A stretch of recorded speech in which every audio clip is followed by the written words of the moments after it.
Hello students, how are you? I hope you all are fine.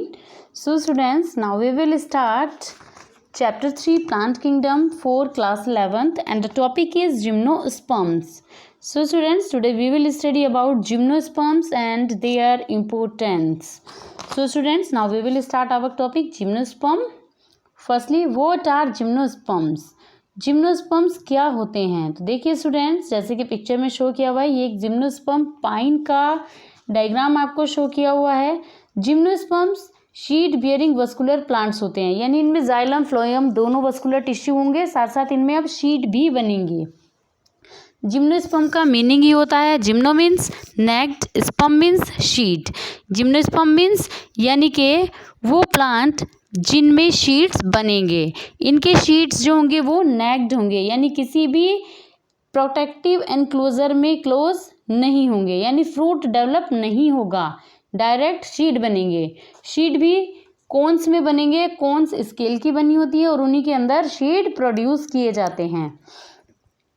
जो हमारे gymnosperm होते हैं वो फर्न से एडवांस होते हैं। एडवांस क्यों होंगे?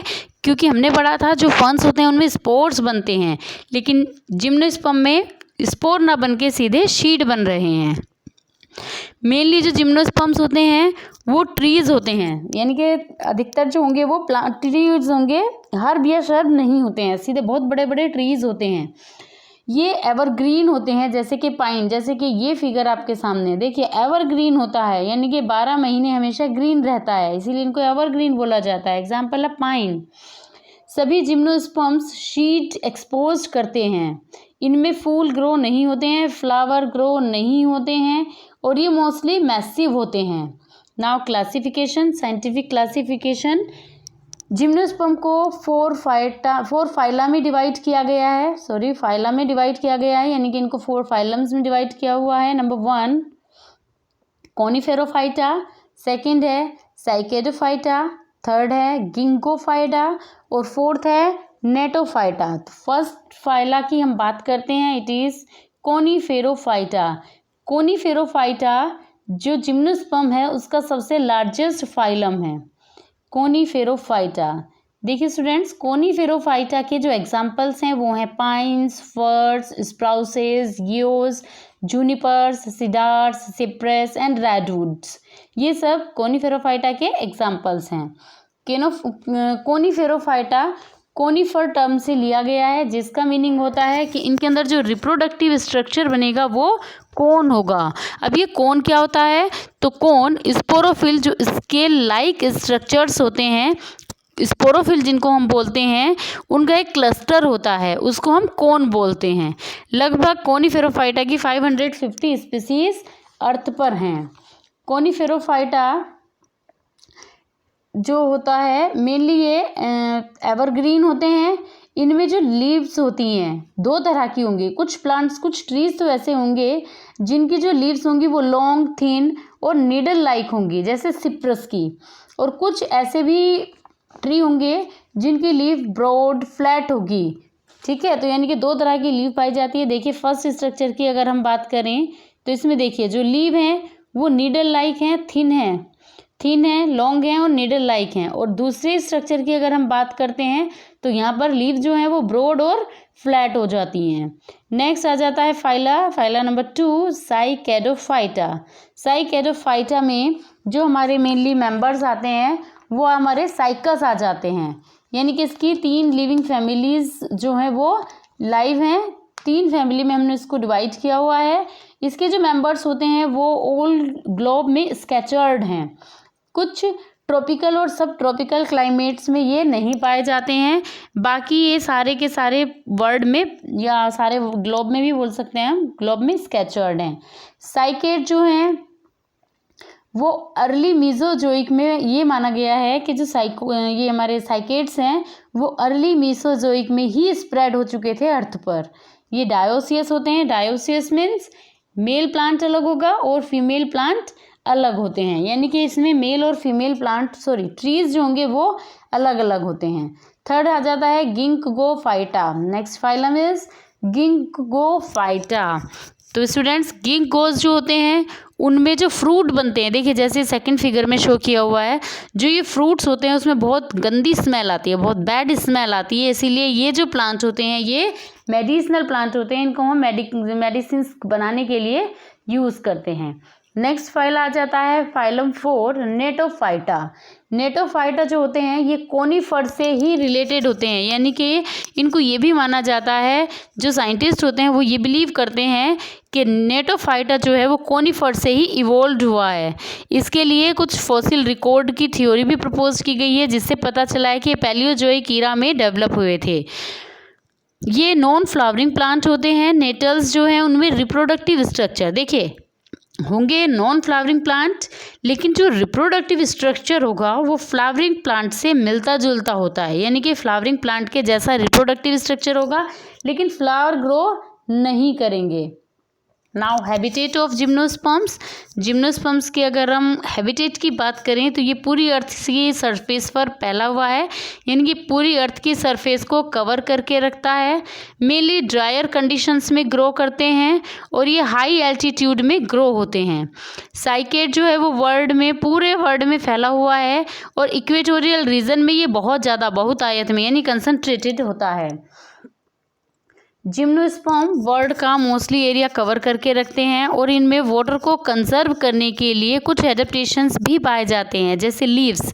अगर हम लीव्स की बात करें तो लीव्स के बाहर की ओर वैक्सी क्यूटिकल पाई जाती है जो बहुत हैवी होती है।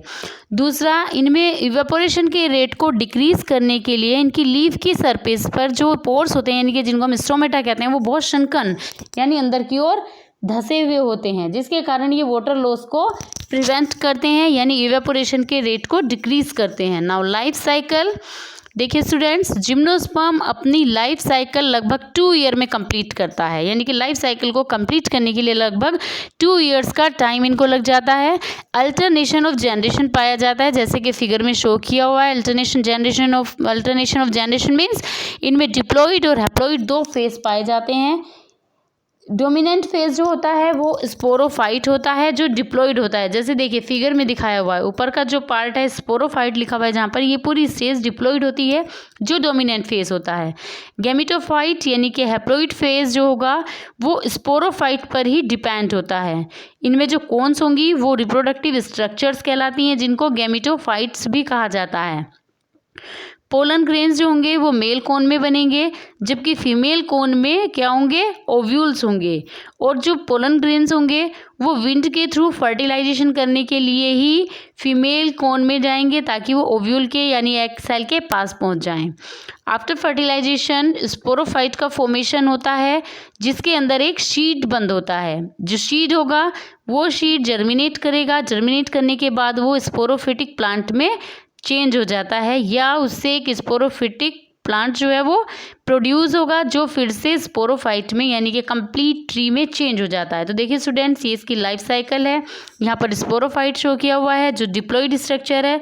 इससे 2 टाइप की कोन बनेंगी, एक पोलन कोन और दूसरी इमेच्योर ओव्यूलेटेड कोन। अब देखिए जो पोलन कोन होगी उससे माइक्रोस्पोरेंजियम बनेंगे, और जो इमेच्योर ओव्यूलेटेड कोन होगी उसमें ओव्यूल होगा। यहाँ तक का जो फेस है वो डिप्लॉइड है। उसके बाद मियोसिस डिवीज़न होगा। आफ्टर मियोसिस डिवीज़न ये देखिए यहाँ पर शो किया हुआ है, मेल कोन से पोलन ग्रेन्स बनेंगे, जबकि फीमेल कोन में मियोसिस होने के बाद यहाँ पर 4 सेल्स बनेंगी। 4 सेल्स में ये मेगास्पोरेंजियम कहलाएंगी और एक मेगास्पोर बनेगा। ठीक है, इनमें से जो मेगास्पोर होगा वो एग कहलाएगा, जो आर्चिगोनियम के अंदर होगा। पोलन ग्रेन इस एग को रीच करने के लिए विंड के थ्रू जो मेल गैमीट है यानी स्पर्म है वो आर्चिगोनियम में जाएगा और एग के पास पहुंचकर इसको फर्टिलाइज करेगा। आगे फर्टिलाइजेशन का प्रोसेस होगा, यानी कि मेल गैमीट का यानी पोलन ग्रेन का जो स्पर्म होगा वो एग के साथ फ्यूज़ हो जाएगा और यहाँ पर फर्टिलाइजेशन का प्रोसेस शुरू होगा। तो देखिए स्टूडेंट्स, यहाँ पर हैप्लॉइड, ये यहाँ तक का फेस हैप्लॉइड है। आफ्टर फर्टिलाइजेशन जाइगोट बनेगा। अब फिर से डिप्लॉइड फेज स्टार्ट हो जाता है। जाइगोट जब बनेगा, इस जाइगोट से एक एम्ब्रियो डेवलप होगा। एम्ब्रियो के अंदर शीड होगा। शीड से एक न्यू शीड लिंक डेवलप होगा। इस शीड लिंक से न्यू स्पोरोफाइट का फॉर्मेशन होगा। तो इसी को हम अल्टरनेशन ऑफ जनरेशन कहते हैं, यानी कि डिप्लॉइड हैप्लॉइड को अल्टर करना। यानी एक बार डिप्लॉइड साइकिल परफॉर्म होगी, फिर हैप्लॉइड साइकिल परफॉर्म होगी। Now the importance of gymnosperm. Ecological importance की अगर हम बात करें तो जिम्नोस्पर्म हमारी जो वाइल्ड लाइफ होती है उनको फूड प्रोवाइड कराते हैं, दूसरा उनको हैबिटेट भी देते हैं। जो हमारे ये फॉरेस्ट होते हैं ये सॉइल इरोजन को प्रिवेंट करते हैं और ग्रीन हाउस गैसेस को भी रिड्यूस करते हैं। कोनिफर्स गार्डन में ग्रो किए जाते हैं ताकि ये ऑर्नामेंटल प्लांट की तरह से वर्क करें, यानी कि ऑर्नामेंटल प्लांट की तरह भी हम इनको ग्रो करते हैं। जूनिपर्स जो होते हैं वो लो ग्रोइंग श्रब्स होती हैं, यानी कि नीचे नीचे चलने वाली, ज़्यादा बड़े नहीं होते हैं, इसलिए इनको ग्राउंड को कवर करने के लिए भी हम यूज़ कर सकते हैं। कोनिफर्स जो होते हैं वो विंड ब्रेकर के लिए भी अफेक्टिव होते हैं, यानी कि विंड को भी ब्रेक करते हैं। इकोलॉजिकल इंपॉर्टेंस की अगर हम बात करें तो हम जिम्नोस्पर्म को लंबर, पेपर, पल्प, टर्पंटाइन और रेजिन्स की तरह भी हम इनको यूज़ करते हैं एज अ सोर्स। हम जिम्नोस्पर्म को फ्यूल की तरह भी यूज़ करते हैं और ये टिम्बर की तरह भी वर्क करते हैं, यानी कि इनको हम टिम्बर के लिए भी यूज़ करते हैं।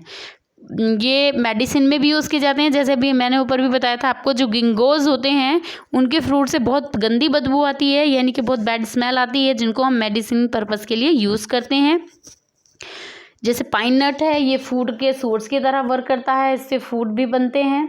जिम्नोस्पर्म जो हैं वो ऑर्नामेंटल प्लांट्स की तरह भी गार्डन में ग्रो किए जाते हैं। सो स्टूडेंट्स, आई होप आपको जिम्नोस्पर्म समझ में आया होगा। So students, thank you very much.